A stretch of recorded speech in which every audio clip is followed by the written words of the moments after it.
Welcome back to Entertainment Tonight's Indiana Jones Behind the Adventure. For more than a decade, devoted fans have asked a single question: will there be another Indiana Jones? Now E.T. finally uncovers the truth behind the rumors as our Leonard Maltin looks back at the careers of the men behind the myth. You can't plan for success, and none of us have crystal balls. Let's try this.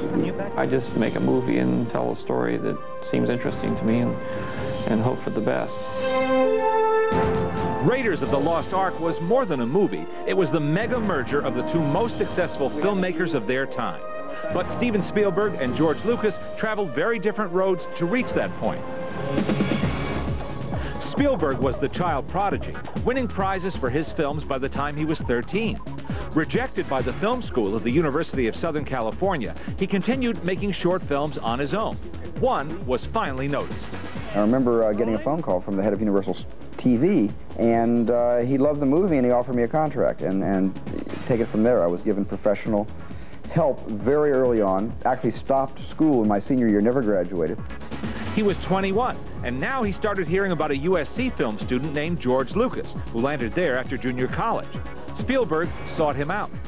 I think 67, around there. It was whenever THX 1138 screened at Royce Hall at UCLA, and went backstage and met George backstage. Spielberg would make Sugarland Express. Lucas would do American Graffiti. But it was their next films, Jaws and Star Wars, that made movie history and changed their lives. As George Lucas will tell you, he didn't know Star Wars would do what it did. I had no idea Jaws would be as successful as it was.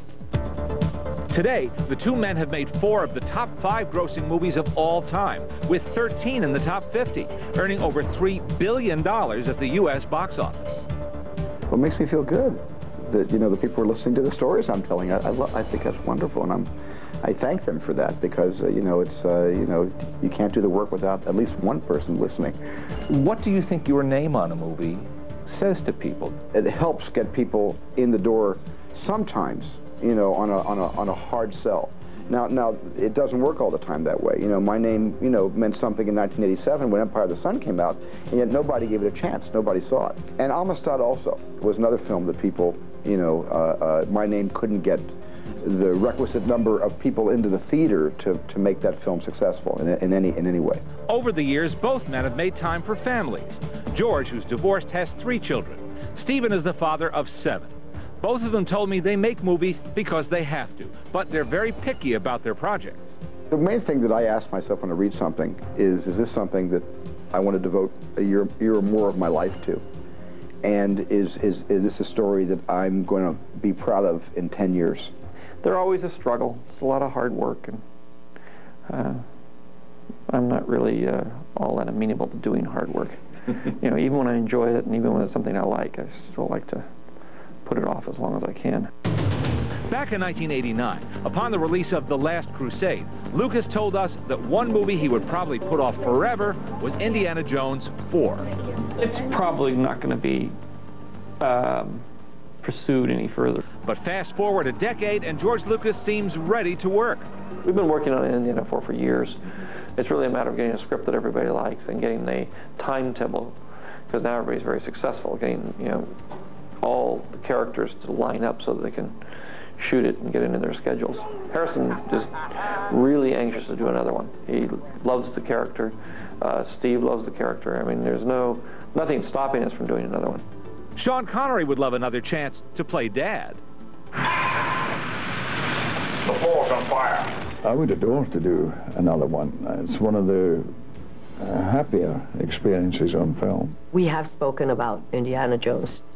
Michelle Yeoh, former James Bond girl and star of the Oscar-winning Crouching Tiger, Hidden Dragon, has already met with Spielberg. I hope, you know, when Steven and George Lucas and Harrison Ford, when they get together, the name Michelle Yeoh will float around. Kevin Costner's name is floated around, but he denies rumors that he's been asked to play Indy's brother. I've been hearing this for about 3 or 4 years. I've never got a call from Steven about it.